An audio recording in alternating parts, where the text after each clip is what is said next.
गरिमा, स्वागत है आपका 9 भारत समाचार में। आइए देखते हैं खबरें विस्तार से। Sponsored by Exclusio Acrylic. Innovate your living spaces. Nurani Libas. Ready-made textiles stitching. Delhi airport पर सोने की तस्करी मामले में 2 लोग हिरासत में। एक ने खुद को बताया शशि थरूर का पीए।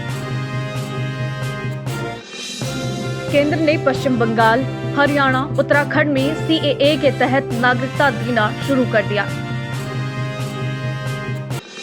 केटीआर ने राज्य के लोगों से चार मीनार हटाने तेलंगाना सरकार के आह्वान की निंदा की। T20 world cup, Bharat Pakistan match में आतंकवादी हमले की धमकी, हाई अलर्ट पर अमेरिकी पुलिस। झुलसाती गर्मी में राहत की खबर। 2 दिन पहले केरल में हुई मॉनसून की एंट्री, कई इलाकों में झमाझम बारिश। Sponsored by Exclusio Acrylic. Innovate your living spaces. Nurani Libas. Ready-made textiles stitching. Delhi airport पर सोने की तस्करी मामले में 2 लोग हिरासत में। एक ने खुद को बताया शशि थरूर का पीए। दिल्ली कस्टम ने बुधवार को दिल्ली एयरपोर्ट पर सोने की तस्करी के मामले में 2 लोगों को हिरासत में लिया है। इनमें से एक की पहचान शिव कुमार प्रसाद के रूप में हुई, जिसने खुद को कांग्रेस नेता शशि थरूर का पीए बताया था। उनके पास से कुल 500 ग्राम सोना बरामद किया गया है। कस्टम की टीम मामले की जांच कर रही है। विभाग पता लगाने की कोशिश कर रहा है कि आरोपित पहले भी सोने की तस्करी कर रहे थे या फिर ये इनका पहली बार है। जब सामान की जांच की गई तो उनसे 1430 ग्राम सोना बरामद हुआ। ये सोना पेस्ट में छिपाया गया था। इस सोने की कीमत करीब 91,45,000 रुपए बताई जा रही है। इसके बाद आरोपितों को गिरफ्तार कर लिया गया। केंद्र ने पश्चिम बंगाल, हरियाणा, उत्तराखंड में सीएए के तहत नागरिकता देना शुरू कर दिया। सीएए को दिसंबर 2019 में बांग्लादेश, पाकिस्तान और अफगानिस्तान से उत्पीड़ित हिंदू, सिख, जैन, बौद्ध, पारसी और ईसाई प्रवासियों को भारतीय राष्ट्रीयता प्रदान करने के लिए अधिनियम किया गया था, जो 31 दिसंबर 2014 को या उससे पहले भारत आए थे।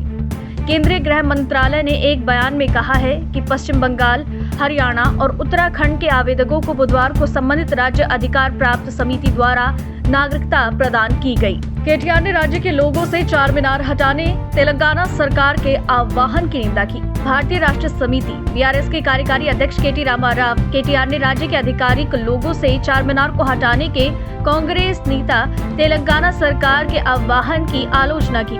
उन्होंने एक्स पर पोस्ट में लिखा है, दुनिया भर में चार मीनार सदियों से हैदराबाद का प्रतीक रहा। जब कोई हैदराबाद के बारे में सोचता है तो वो चार मीनार के बारे में सोचे बिना रह नहीं सकता, जिसमें यूनेस्को विश्व धरोहर स्थल के सभी गुण मौजूद हैं। अब कांग्रेस सरकार तुच्छ कारणों का हवाला देते हुए राज्य के लोगों से प्रतिष्ठित चार मीनार को हटाना चाहती है। ये कितनी शर्म की बात है। न्यूयॉर्क में भारत और पाकिस्तान के बीच होने वाले T20 वर्ल्ड कप मैच के लिए न्यूयॉर्क पुलिस अब सतर्क हो गई है।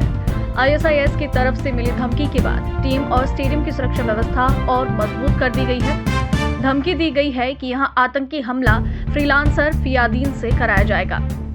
यहां भारत और पाकिस्तान के बीच मुकाबला होने वाला है, लेकिन इस मुकाबले में होने वाली भीड़ के अंदाजे के बाद अब सुरक्षा को लेकर धमकियां मिलने का सिलसिला शुरू हो गया। खुलासा हुआ है कि आतंकी संगठन ISIS ने इस मैच के दौरान आतंकी हमले की धमकी दी है और जैसे ही ये धमकी सामने आई, तमाम सुरक्षा एजेंसियां हरकत में आ गई हैं। दक्षिण पश्चिम मॉनसून ने केरल में दस्तक दे दी है। IMD के अनुसार अपने सामान्य समय से पहले ही केरल में मॉनसून की एंट्री हो गई। राज्य के कई इलाकों में बारिश की गतिविधियां भी बढ़ गई हैं। बता दें कि मौसम विभाग ने अपने पूर्वानुमान में 30 मई को मॉनसून के केरल तट पर पहुंचने की बात कही थी।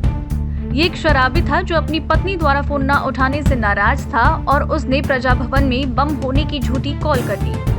पंजागुट्टा पुलिस ने उस व्यक्ति को गिरफ्तार कर लिया जिसने प्रजा भवन में बम रखे होने की सूचना पुलिस नियंत्रण कक्ष को फोन करके दी थी। मलकाजगिरी निवासी शिव कुमार नामक व्यक्ति ने मंगलवार को पुलिस नियंत्रण कक्ष को फोन कर प्रजा भवन में बम रखे होने की चेतावनी दी थी। कॉल आने पर पुलिस ने गहन जांच की और बाद में सूचना को झूठा घोषित कर दिया।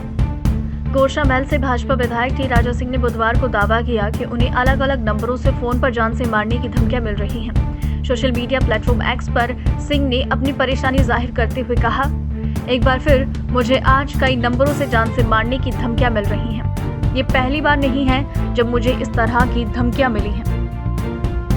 नई दिल्ली, कांग्रेस नेता जयराम रमेश ने गुरुवार को कहा कि लोकसभा चुनाव में इंडिया गठबंधन को निर्णायक जनादेश मिलेगा और प्रधानमंत्री पद के उम्मीदवार का फैसला करने में 48 घंटे से भी कम समय लग सकता है।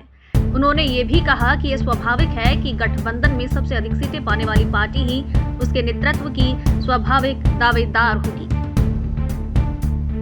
फिलिस्तीन के स्वास्थ्य मंत्री माजिद अबू रमदान ने कहा है कि इजराइल जल्द ही रफा पार करने का कोई संकेत नहीं दिख रहा।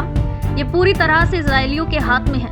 अबू रमदान ने जिनेवा में एक प्रेस ब्रीफिंग में कहा, इजराइल ने 6 मई को रफा पर भूमि हमला किया और दावा किया है कि वो रफा की गाजा की ओर रफा पार करने का नियंत्रण हासिल कर चुका है, जो द्वीप और मिस्र के बीच का एकमात्र सीमा पार है। मंगलवार को दिल्ली के मुंगेशपुर इलाके में अधिकतम तापमान 49.9 डिग्री सेल्सियस दर्ज किया गया था।